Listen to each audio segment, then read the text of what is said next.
समधन जी, कहाँ है मेरा ब्राइडल लहंगा जो मैंने बहू को दिया था?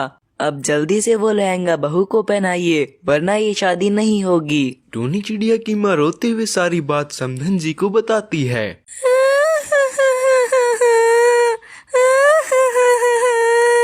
समधन जी, हमने जानबूझकर कुछ नहीं किया। ये मेरी बिटिया की इज्जत का सवाल है। मैंने बिटिया के लिए दूसरा ब्राइडल लहंगा खरीदा है, पर ये लहंगा मेरी बिटिया को फिट नहीं आया। कृपया ये शादी होने दीजिए, हम पर थोड़ी दया कीजिए। इतना झूठ क्यों बोल रही हैं? सीधा सीधा बोलिए ना कि आपने मेरे ब्राइडल लहंगे को बेचकर ये सारा इंतजाम किया है। चल चीचू बेटा, हम तेरी शादी इन चोरों की बेटी से नहीं कर सकते। क्या पता इन चोरों की बेटी हमारे घर पर बहू बनकर जाए और हमारा घर ही साफ कर दे। हाँ माँ, आप ठीक कह रही हो, चलो यहाँ से। दोस्तों, आपने पिछली वीडियो में इतने कम लाइक क्यों किए? मुझे बहुत बुरा लगता है जब मैं आपके कहने पर कहानी बनाती हूँ और आप बिल्कुल लाइक नहीं करते, और जब आप कम लाइक करते हो तो मुझे वीडियो बनाने का बिल्कुल मन नहीं करता है। तो प्लीज दोस्तों, जाकर अब इस वीडियो पर लाइक कर दो। समधन जी, ऐसा मत करिए, हम पर थोड़ी कृपा करिए। मेरी बेटी को ऐसे छोड़कर मत जाइए। अगर मेरी बेटी की बारात वापस चली जाएगी तो जंगल के सारे पक्षी मुझ पर थू थू करेंगे और मेरी क्या ही इज्जत रह जाएगी जंगल में। फिर कौन करेगा मेरी बेटी से ब्याह? कृपया ऐसे मेरी पगड़ी उछाल कर ना जाइए। सोचो, आपकी भी तो एक बेटी है, अगर उसके साथ ऐसा होता तो आपको कैसा लगता?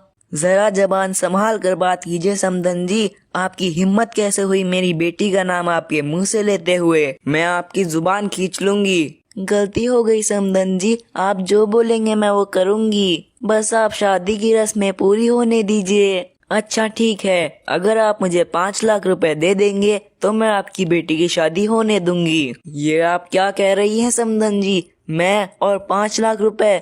मैं कैसे दूंगी इतने रुपए? मैं इतनी गरीब, 5 लाख रुपए का इंतजाम कहाँ से करूंगी? अगर आप 5 लाख रुपए नहीं दे सकती तो अपनी बिटिया अपने पास ही रखो।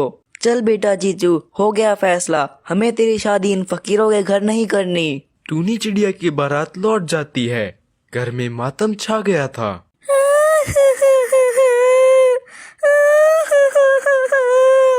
माँ, अब मुझसे कौन ब्याह करेगा? मुझे लगता है मेरी किस्मत में ब्याह है ही नहीं, मेरी किस्मत ही फूटी है। माँ, आपने मुझे मार क्यों नहीं दिया?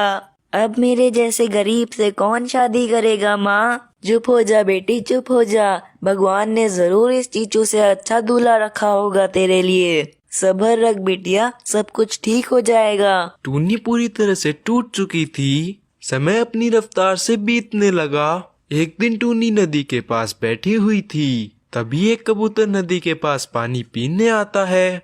अरे, मैंने आपको आज तक कभी नहीं देखा। क्या आप इस जंगल में नए हैं? हाँ, मैं इस जंगल में नया आया हूँ। मैं एक इंजीनियर हूँ और इस जंगल में सड़क बनाने का काम करने आया हूँ। मेरी यहाँ किसी से भी जान पहचान नहीं हुई। अच्छा हुआ जो आपसे मेरी जान पहचान हो गई। मेरा नाम रॉकी है। और मेरा नाम टूनी है। आपसे मिलकर अच्छा लगा। धीरे धीरे समय गुजरने लगा। टूनी और रॉकी में प्यार हो गया। एक दिन चीचू कौवा टूनी और रॉकी को एक साथ देख लेता है। अच्छा, तो टूनी की प्यार की खिचड़ी यहाँ पक रही है। मैं इन दोनों को एक नहीं होने दूंगा, क्योंकि मेरा नाम है चीचू, काले दिल वाला। इस तरह चीचू टूनी और रॉकी को जुदा करने का प्लान बना लेता है और उसे मौका मिल गया। एक दिन रॉकी कबूतर जंगल की सड़क का निर्माण चेक कर रहा था। तभी चीचू कौवा कार से रॉकी कबूतर का एक्सीडेंट करने वाला ही था। तभी टूनी चिड़िया रॉकी को धक्का देकर उसे बचा लेती है और गाड़ी के आगे खुद आ जाती है। चीचू कौवा तुरंत वहाँ से भाग गया। टूनी, क्यों किया तुमने ऐसा? तुम अपनी जान पे क्यों खेल गई? मैं उस चीचू कौवे को नहीं छोड़ूंगा। किसी तरह टूनी को डॉक्टर चुलबुल बचा लेती है। दूसरी तरफ चीचू कौवा जंगल पुलिस के हत्थे चढ़ जाता है। इस तरह चीचू को उसके किए की सजा मिल जाती है और थोड़ी दिन बाद टूनी और रॉकी की धूमधाम से शादी हो जाती है।